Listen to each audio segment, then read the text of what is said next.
আল্লাহকে বললাম যে আল্লাহ তুমি পরীক্ষা করতেছো তোমার বান্দার, যে তোমার বান্দা তোমাকে, তোমার দ্বীনকে, তোমার রাসূলকে, তোমার রাসূলের আদর্শকে কতটা ভালোবাসে তুমি এটা পরীক্ষা করতেছো। আর এই পরীক্ষা করার জন্য জীবন দিছো মাত্র কয়টা? একটা মাত্র জীবন দিছো। আর ওই একটা জীবন দিয়ে আল্লাহ তোমাকে কিভাবে দেখাবো যে আমি তোমাকে আর তোমার দ্বীনকে কতটা ভালোবাসি? তুমি আমাকে 1000 জীবন দান করতাম, একটা একটা করে জীবন তোমার জন্য উৎসর্গ করে তোমার বান্দা আব্দুল্লাহ বিন হুযাফা দুনিয়ার সামনে প্রমাণ করে দিত ঈমানদারের কাছে ঈমানের দাম কত বেশি। তো এই জন্য কান্দি বেটা, আহাম্মক জানি কথা কান। তুই মনে করছিস যে মুসলমান জীবনের মায়ায় কান্দে? আরে মুসলমান তো বিশ্বাস করে যে যতদিন বেঁচে আছি ততদিন কষ্টে আছি, আল্লাহর জন্য জীবন দিব আর জান্নাতে যাব। কি বলেন? সন্দেহ আছে? আল্লাহর জন্য জীবন দেওয়ার মধ্যে আর জান্নাতের মধ্যখানে কোনো দূরত্ব নাই, কোনো দূরত্ব নাই। তুমি জীবন দিবা আল্লাহর জন্য আর জান্নাতে যাবা। তাহলে ভয় কারে দেখাও মিয়া? আমার কাছে একটা জিনিসে আমার বুঝে আসছে যে বেটা তোমরা যদি বাতিলের উপর থেকে নমনীয় না হতে পারো, আমি হকের উপর থেকে নমনীয় কোন দুঃখে হব? হযরত ওমরের থিওরি ছিল যে আলাইসা কাতলাহুম ফিন্নার ওয়া কাতলানা ফিল জান্নাহ। হযরত ওমর রাগে ক্ষোভে হুজুর সাল্লাল্লাহু আলাইহি ওয়াসাল্লাম এসে বলতেছে যে হুজুর আচ্ছা কোন তো থিওরিটা এটা কিনা যে বেঈমানরা মরলে জাহান্নামে যাবে, ঈমানদাররা মরলে জান্নাতে যাবে, কথা ঠিক আছে না হুজুর? হযরত ওমর যখন এই কথা কয় হুজুর কয় তোমার কথাটা তো ঠিকই আছে, যে ওরা মরলে জাহান্নাম, আমরা মরলে জান্নাত। কয় হুজুর তাইলে আবার 3 নম্বর কথা কি? ফালামা নুতি হাযিহিদ দানিয়াতা ফি দীনিনা। বেঈমান যদি নমনীয় না হতে পারে, মরলে জাহান্নামে যাবে, তাহলে আমি মরলে জান্নাতে যাব, আমি নমনীয় হব কেন? তাকবীর, আল্লাহু তাকবীর, আল্লাহু আকবার। হুশিয়ার সাবধান, সাবধান, ইসলামের শত্রুরা। তাকবীর। আরে বেঈমানরা যদি বাতিলের পথ ছাড়তে না পারে, ঈমানদাররা হকের পথ ছাড়বে কেন? কথার মধ্যে কোনো ভেজাল আছে? হিসাব কিতাব তো ক্লিয়ার, কথা তো পরিষ্কার এখানে, যে এখানে নমনীয় তো তোমাকে হতে হবে, আমি কেন নমনীয় হব? যেখানে তুমি বাতিলের উপর, আমি হকের উপর, তুমি দ্বীনের উপর, আমি দ্বীনের উপর, তুমি কোরআনের বিপক্ষে, আমি যখন কোরআনের পক্ষে, নমনীয় তোমাকেই হতে হবে, আমার নমনীয় হওয়ার কোনো স্কোপ নাই। হযরত আব্দুল্লাহ বিন হুযাফা রাদিয়াল্লাহু তাআলা আনহু যখন এই কথা বললেন, আরে বেটা জীবন তো একটা আছে, দেখে একটা দিতেছি, জীবনে 1000টা থাকলে 1000টা দিয়ে প্রমাণ করতাম যে ইসলাম এবং ঈমানের দাম কত। এই কথা যখন বলছে তখন বাদশা কয় যে এটা তো মানুষ না, মানুষ কি এরকম হয় নাকি? আরে মৃত্যুর মুখোমুখি দাঁড়িয়ে মৃত্যুকে আলিঙ্গন করার জন্য পাগল, কয় জীবন একটা আছে দেখে একটা দিতেছি, 1000টা থাকলে 1000টা দিতাম। এখন তো ওর দিলের মধ্যে ভয় ঢুকে গেছে, আল্লাহ পাক রব্বুল আলামিনের পক্ষ থেকে সাহায্য আর নুসরত আসা শুরু হয়ে গেছে। আল্লাহ পাক বাতিলের অন্তরের মধ্যে ভয় এবং ভীতির সঞ্চার করে দিয়েছেন। এখন বাদশা মনে করা শুরু করছে যে এটা মানুষ না, এটা অন্য কিছু, এটা অন্য কিছু হবে। এখন ওরে যদি আমি শাস্তি দেই, মারি, তাহলে আমি নির্বংশ হয়ে যাব, এরকম একটা ভয় ওর মনের মধ্যে আসছে। এখন চিন্তা করতেছে এখন ছাইরা দেমা, ভিক্ষা চাই না, এই অবস্থা হয়েছে। এখন সে রাস্তা খুঁজতেছে যে কেমনে এখন এর থেকে বাইচা আসা যায়। এখন যদি আব্দুল্লাহ বিন হুযাফাকে এমনি মুক্তি দিয়ে দেয়, নিজের মান মর্যাদা যা আছে, প্রেস্টিজ সব বেলুনের মতো ফুটো হয়ে যাবে।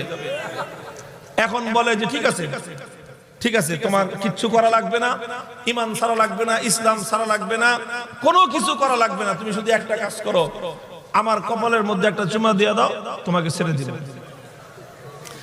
আব্দুল্লাহ বিন হুযাফা বলেন শুধু আমাকে একা ছাড়বা না, আমার 50 জন সাথী সঙ্গে সবাইকে ছাড়বা। না, খালি 50 জন না, তুমি যদি আরো নাম করো, তুমি সব ছেড়ে দাও।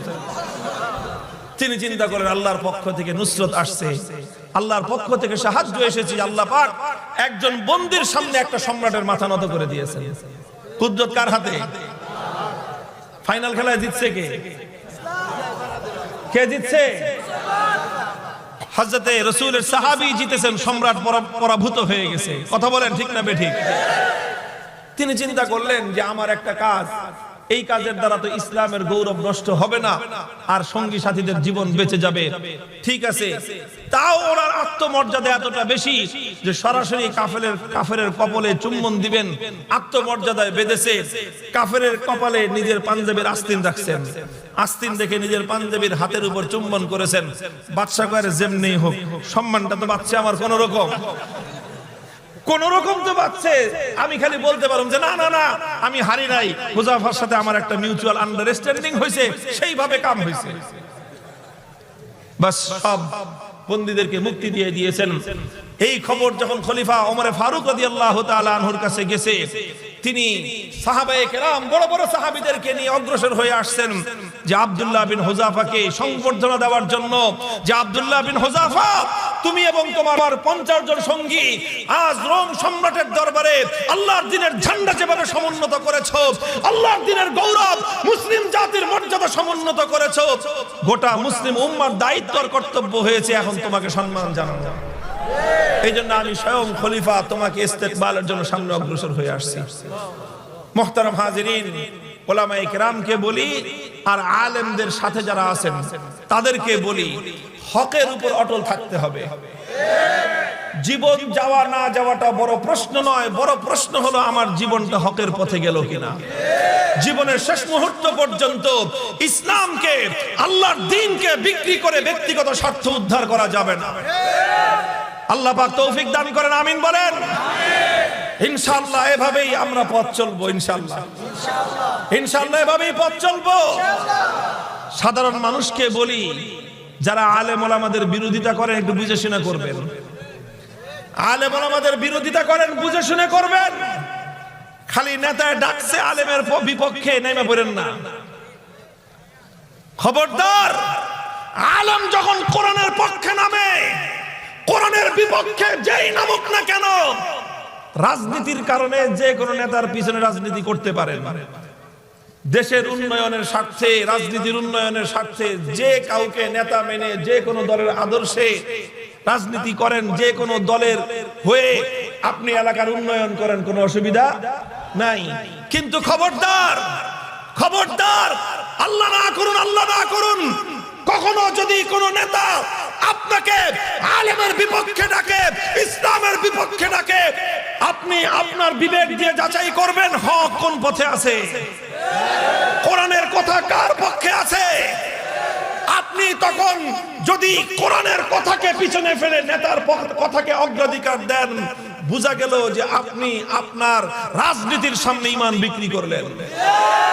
আর যদি আপনি মনে করেন যে না, নেতা নেতার জায়গায় আছে কিন্তু কোরআনের বিপক্ষে নেতার আনুগত্য করতে আমি প্রস্তুত না, তাহলে আপনার রাজনীতিকে আপনি কোরআনের সামনে নত করে দিলেন, আপনি ঈমানদার।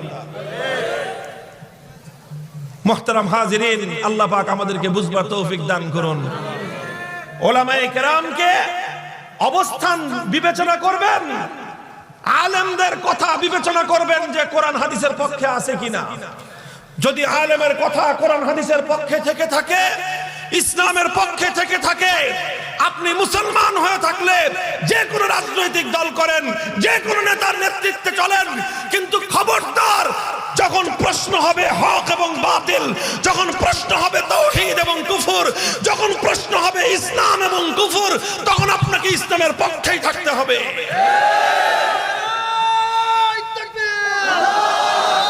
আল্লাহ পাক রব্বুল আলামিন আমাদের সকলকে তৌফিক দান করেন।